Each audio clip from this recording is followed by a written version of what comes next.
بسم اللہ الرحمن الرحیم. ناظرین، بڑی امپورٹنٹ پولیٹیکل ڈیولپمنٹ ہے آج جس پر میں آپ سے بات کرنا چاہتا ہوں. یہ آفیشلی بتایا گیا ہے مسلم لیگ نواز کی طرف سے کہ شہباز شریف صاحب اب پبلک اکاؤنٹس کمیٹی کے چیئرمین نہیں ہوں گے. ان کی جگہ رانا تنویر حسین جو مسلم لیگ نون کے ایک سابق وفاقی وزیر ہیں اور شریف خاندان کے بہت قریب ہیں، وہ ہوں گے اب پبلک اکاؤنٹس کمیٹی کے چیئرمین. اور دوسرا یہ بھی اناؤنس کیا گیا کہ خواجہ آصف صاحب وہ بھی مسلم لیگ نون کے ایک بڑے اہم لیڈر ہیں اور ایک سابق وزیر ہیں. بڑا قرب حاصل ہے انہیں میاں نواز شریف صاحب کا کہ وہ مسلم لیگ نون کے پارلیمانی لیڈر ہوں گے قومی اسمبلی میں. یہ کہا گیا ہے کہ جناب جو شہباز شریف صاحب ہیں وہ بطور جس طرح وہ ہیں وہ قائد حزب اختلاف رہیں گے اور خواجہ آصف صاحب جو ہیں وہ صرف پارلیمانی لیڈر ہوں گے. لیکن اب یہ سب کو پتہ چل گیا کہ بلی تھیلے سے باہر آ گئی ہے. شہباز شریف صاحب واپس نہیں آ رہے اور مسلم لیگ نون کی جو پریس ریلیز آئی ہے، جو آفیشیل ان کا کمیونیکے ہے، اس میں یہ بھی لکھا گیا ہے کہ میاں شہباز شریف صاحب کی جگہ رانا تنویر صاحب کو جو پبلک اکاؤنٹس کمیٹی کا چیئرمین بنایا گیا، یہ میاں نواز شریف صاحب کی کنسلٹیشن سے کیا گیا.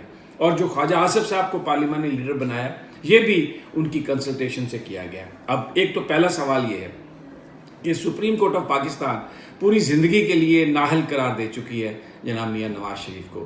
تو مسلم لیگ نواز کے جو اس وقت پریزیڈنٹ ہیں شہباز شریف صاحب، ان کی جو کنسلٹیشن ہے میاں نواز شریف کے ساتھ، اس کی لیگل حیثیت کیا ہے، نمبر 1.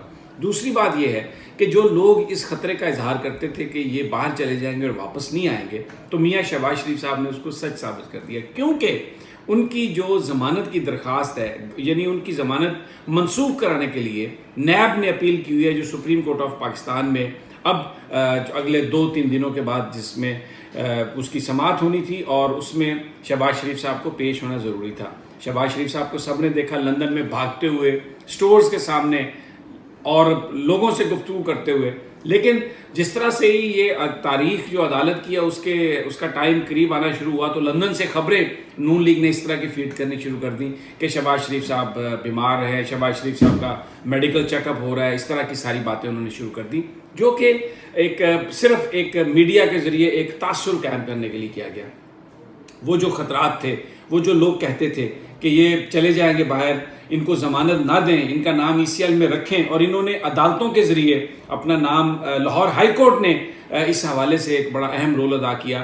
اور ہم تو توہین عدالت کا نوٹس بھی بھگت رہے ہیں، ہم سے انہوں نے سوال بھی مانگا ہوا. لیکن سوال تو یہ اٹھتا ہے کہ جن لوگوں نے نواز شریف صاحب کو باہر جانے کی اجازت دی، اب وہ کیا ان کی کوئی اکاؤنٹیبلٹی کر سکتا ہے؟ کیا ان سے کوئی سوال کر سکتا ہے کہ آپ نے کون سی گارنٹی کے تحت بھیجا تھا؟ اس سے پہلے جو اسحاق ڈار صاحب کو شاید خاقان عباسی صاحب نے بھگا دیا بطور وزیر اعظم اپنے جہاز میں، اب یہ چلے گئے. اب ایک بڑا سوال اور آ گیا ہے جو سپریم کورٹ آف پاکستان کے سامنے ہے. نواز شریف صاحب کی جمعے والے دن درخواست پر سماعت ہے، جس میں ان کے وکیل نے کہا ہے کہ ان کو باہر جانے کی اجازت دی جائے علاج کے لیے، ان کی ضمانت جو ہے اس کو پکا کر دیا جائے. یہ بنیادی طور پر اب سپریم کورٹ کے لیے ایک بڑا سوال ہوگا. دیکھنا یہ ہے کہ وہ اس پر کیا فیصلہ کرتے ہیں کہ اگر نواز شریف صاحب کو جانے کی اجازت دی جاتی ہے تو کیا وہ بھی شہباز شریف صاحب کی طرح پھر واپس نہیں آئیں گے؟ کیونکہ اب یہ تو طے ہو چکا، جس طرح سے قائدین کو بدلا گیا ہے، جناب شہباز شریف صاحب نہیں آ رہے، تو پھر نواز شریف صاحب کے بارے میں بھی یہ ہے کہ وہ بڑے ڈپریسڈ ہیں، وہ بات نہیں کرتے، جیل میں نہیں رہنا چاہتے. شہباز شریف صاحب بھی جیل میں نہیں رہنا چاہتے تھے. اب آپ ذرا اندازہ کریں، جس وقت پبلک اکاؤنٹس کمیٹی کا ہیڈ ان کو نہیں بنایا گیا تھا تو اپوزیشن کتنا احتجاج کرتی تھی، کہتے تھے اسمبلی کو نہیں چلنے دینا، اور یہ لیڈر آف دا اپوزیشن کا یہ استحقاق ہے کہ اسی کو بنایا جائے پبلک اکاؤنٹس کمیٹی کا ہیڈ. لیکن تب بھی لوگ کہتے تھے کہ یہ صرف قائد حزب اختلاف اس لیے بننا چاہتے ہیں، پبلک اکاؤنٹس کمیٹی کے ہیڈ اس لیے بننا چاہتے ہیں کہ یہ نہیں چاہتے کہ نیب نے جو انویسٹیگیشن کرنی ہے اس میں یہ شامل ہوں، اور یہ آ کر ادھر منسٹر انکلیو میں اور قومی اسمبلی میں وہ ٹائم گزارنا چاہتے ہیں. وقت نے وہ چیز ثابت کر دی کہ یہ لڑنے والے نہیں ہیں، یہ دودھ پینے والے مجنو ہیں، اور یہ جیلوں کو برداشت نہیں کر سکتے. اب یہ بھاگ رہے ہیں اور یہ سارے بھاگیں گے، ان میں سے کوئی بھی یہاں پہ نہیں رہے گا. لیکن یہ بڑا سوال ہے اس وقت اب سپریم کورٹ آف پاکستان کے سامنے کہ کیا میاں نواز شریف صاحب کو ریلیف ملنا چاہیے کہ نہیں، کیونکہ جو انسائڈرز ہیں وہ بتا رہے ہیں کہ وہ مکمل طور پر ٹوٹ پھوٹ چکے ہیں اور وہ بہت ڈپریس رہتے ہیں، اور ان کا یہ کہنا ہے کہ بس مجھے یہاں سے نکالو کسی طریقے سے، میں یہاں سے چلا جاؤں. اور اسی لیے جو مریم نواز صاحب ہیں وہ بھی بات نہیں کرتی، وہ بھی خاموش ہیں. تو یہ ایک بڑی امپورٹنٹ پولیٹیکل ڈیولپمنٹ ہے. اس نے سچ ثابت کر دی ہے یہ بات کہ یہ جو پولیٹیشین ہیں جنہوں نے مال بنایا، جب ان سے اکاؤنٹیبلٹی کی بات ہوئی ہے تو یہ سب باہر بھاگنا چاہتے ہیں اور اپنی کرپشن کو چھپانے کے لیے یہ جمہوریت کا نام لیتے ہیں، جمہوریت کو بچانے کی بات کرتے ہیں.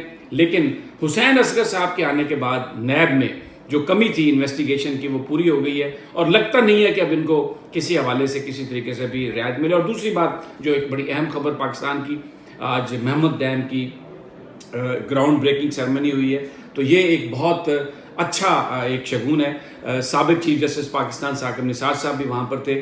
عمران خان صاحب نے، وزیر اعظم نے یہ بات صحیح کہی کہ ڈیم بنانا حکومتوں کا کام ہے، عدالتوں کا کام نہیں.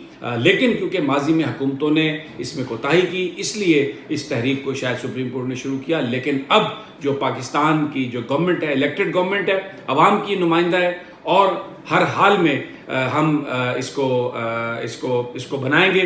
دیا امیر بھاشا کو بھی بنائیں گے، محمد کو بھی بنائیں گے، اور پاکستان جو ہے وہ جو پانی کی کمی کا شکار ہے، آنے والے وقتوں میں اس مسئلے کا حل نکل آئے گا.